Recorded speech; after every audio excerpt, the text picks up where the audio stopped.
Olá, pessoal! Sejam bem-vindos à aula de ciências.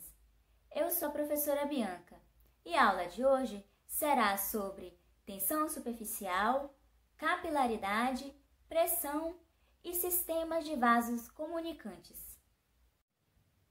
A água é um recurso natural abundante, essencial para a existência de vida na Terra. O planeta Terra é constituído por uma extensa massa de água, correspondendo ao que conhecemos como hidrosfera. Além de estar presente na composição do planeta, a água também compõe parte do nosso corpo, permitindo-nos pensar que falar de água é falar de sobrevivência.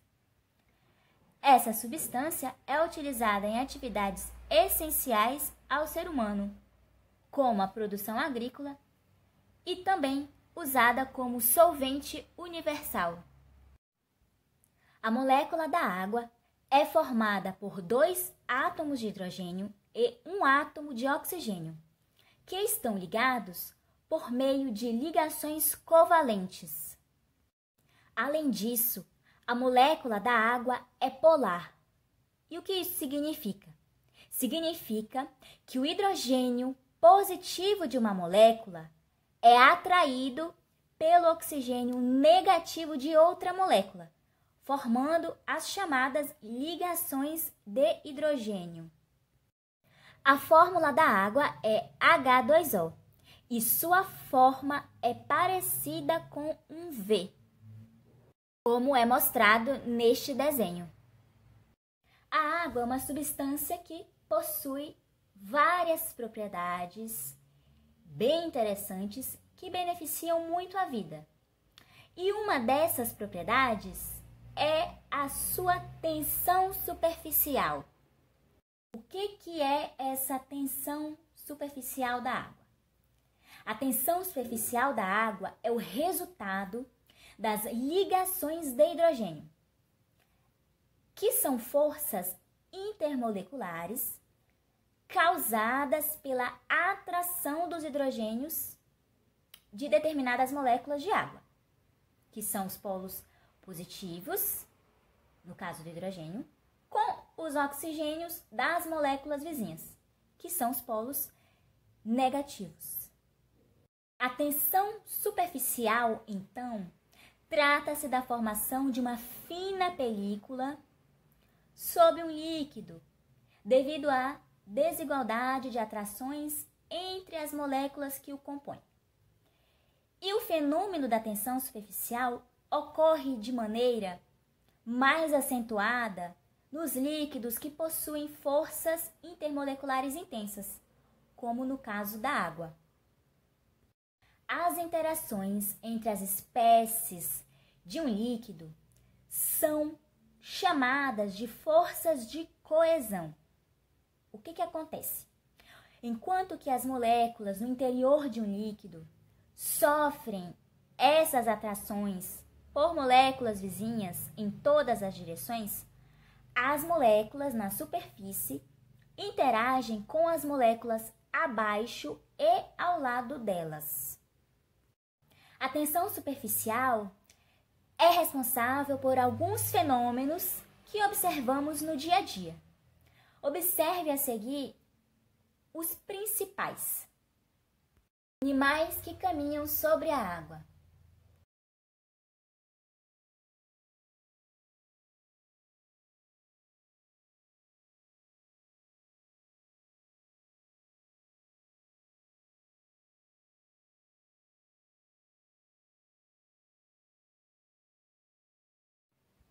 Insetos, aranhas e outros animais conseguem caminhar ou repousar sobre a água porque nas extremidades de suas patas ou pernas existem pelos revestidos por uma substância gordurosa e por isso não conseguem penetrar entre as moléculas de água que estão unidas na superfície.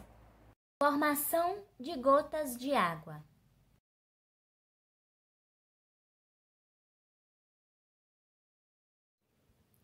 As gotas de água são esféricas justamente por conta da contração nas moléculas da superfície, que é provocada pela tensão superficial. A esfera acontece porque essa é a forma geométrica em que se tem a menor relação entre a área da superfície e volume. Sendo assim, a forma esférica mantém o menor número de moléculas de água em contato com o ar. Objetos pequenos que não afundam.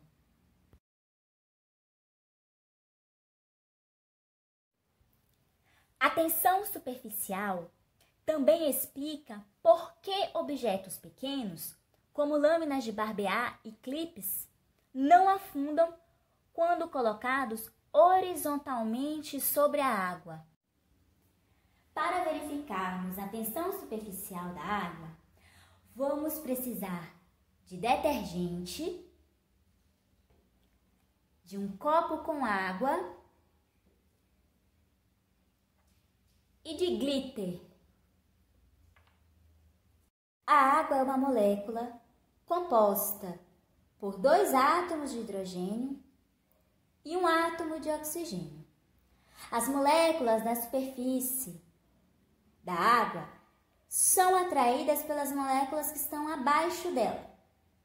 Isso faz com que forme uma membrana elástica aqui na superfície. E isso é conhecido como tensão superficial. Se eu colocar o glitter, vamos ver o que acontece.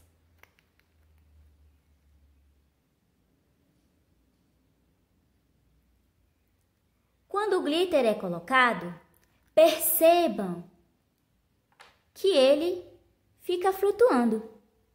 Fica flutuando justamente por conta dessa película formada aqui, devido à tensão superficial. Agora, quando eu coloco o detergente sobre o glitter,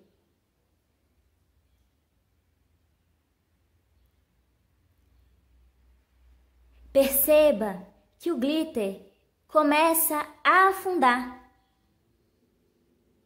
Isso acontece porque o detergente quebrou essa película. Então, a tensão superficial, neste caso, foi quebrada pelo detergente. Vamos falar de outra propriedade da água, chamada de capilaridade. Primeiramente, o que são capilares? Capilares são tubos muito finos, como fios de cabelo. As moléculas das paredes de cada tubo são feitas de um material sólido e exercem uma força de atração sobre as moléculas da superfície líquida, atraindo-as e fazendo-as subir. A capilaridade, então, é a capacidade que os líquidos possuem de subir por tubos capilares.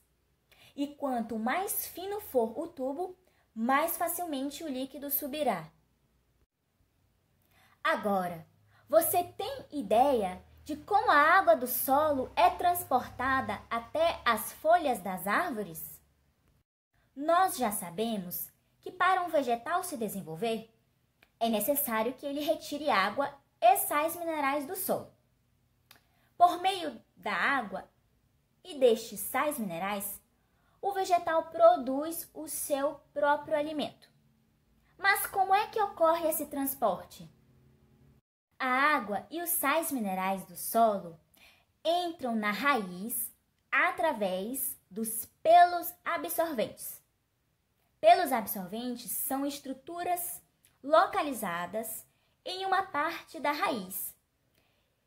E esses pelos absorventes são especializados em absorver água. Depois, através de finos tubos, que são os capilares, esse material percorre o seguinte trajeto: raiz, caule e folhas. Então, quando a planta transpira e perde água, surgem espaços vazios e assim ocorre a subida da água. que vai para todas as partes da planta através de vasos condutores, que são extremamente finos, chamados de capilares.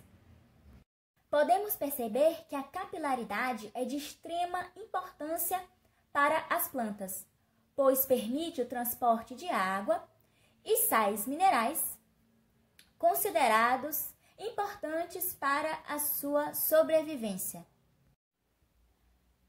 Como já foi dito, então, a capacidade que os líquidos possuem de subir por tubos capilares ou por outras superfícies é chamada de capilaridade. Para ficar mais fácil a visualização de como isso ocorre, nós vamos precisar de um copo com água e de um papel filtro desses de coar café. Nós iremos cortar esse papel e colocar aqui dentro do copo com água. Depois de cortado, podemos colocar aqui dentro uma ponta dentro da água e a outra ponta para fora.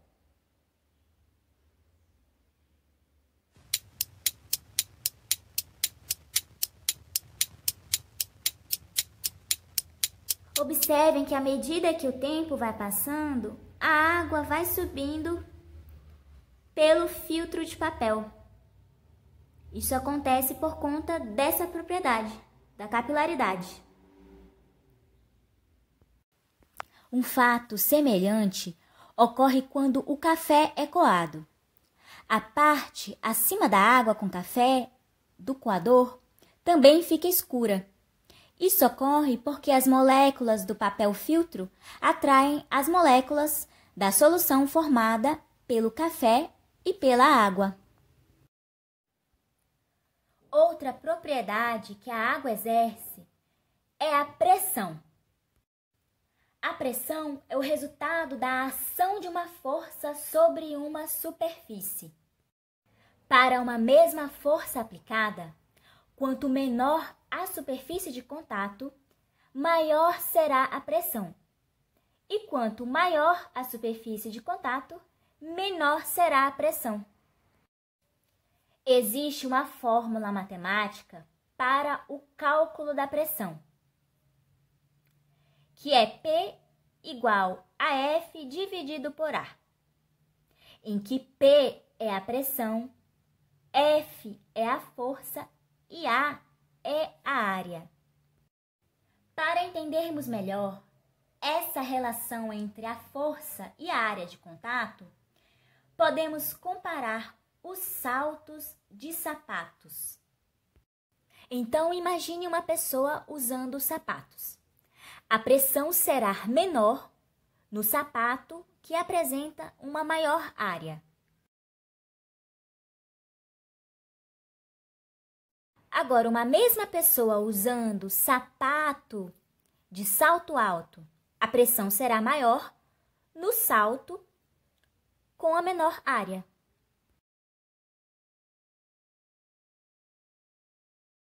A camada gasosa da atmosfera terrestre também exerce pressão, que nós conhecemos como pressão atmosférica. Podemos sentir a variação dessa pressão quando descemos para a praia ou quando subimos a serra. Às vezes podemos sentir até mesmo subindo em um elevador. Podemos sentir a ação da pressão atmosférica quando tomamos algum suco com canudinho. O que está acontecendo aqui? Quando puxamos o ar do interior do canudinho, a pressão interna do canudinho diminui, ficando menor que a pressão atmosférica externa. Sendo a pressão externa maior, ela empurra o líquido através do canudinho para dentro da boca. Assim como os gases da atmosfera, a água também exerce pressão sobre os corpos nela imersos. E a pressão que a água faz é chamada de pressão hidrostática. Quando mergulhamos, podemos sentir a pressão da água sobre nosso corpo.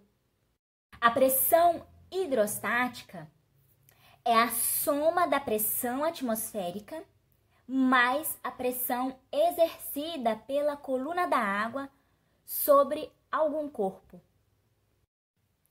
E quanto mais afundamos em uma piscina, maior será a pressão exercida pela água sobre nosso corpo.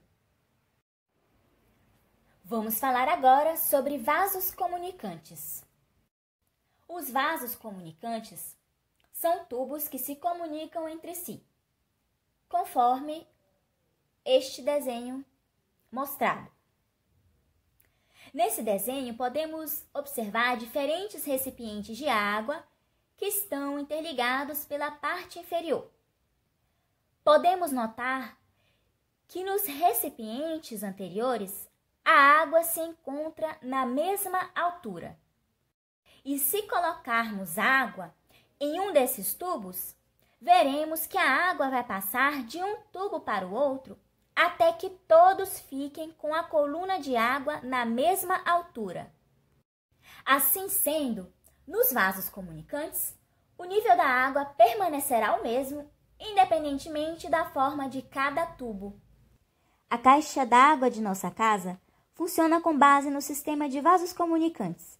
Sempre, ao construir uma casa, colocamos a caixa no lugar mais alto. Essa é uma figura representando como uma caixa d'água abastece um prédio. A água chega a todos os andares, pois é da mesma altura que o prédio. Os poços artesianos seguem o mesmo princípio. Quando perfuramos a região mais baixa do terreno e atingimos um lençol subterrâneo de água, esta vai saltar. E para recapitular, na aula de hoje vimos que a tensão superficial surge na superfície líquida, que a transforma numa tênue membrana elástica, ou também podemos chamar de película. E a causa da tensão superficial é a resultante do sistema de forças de atração entre moléculas que estão localizadas na superfície líquida. Vimos que a capilaridade é a capacidade que os líquidos possuem de subir por tubos finos, mais conhecido como capilares. E também auxilia no transporte de água e sais minerais, sendo importante para as plantas. Vimos que a pressão exercida pela água é chamada de pressão hidrostática. E vimos ainda que no sistema de vasos comunicantes, o nível da água permanecerá o mesmo, independentemente da forma de cada tubo. Então é isso. Eu espero que essa aula tenha ajudado vocês de alguma forma. Até a próxima!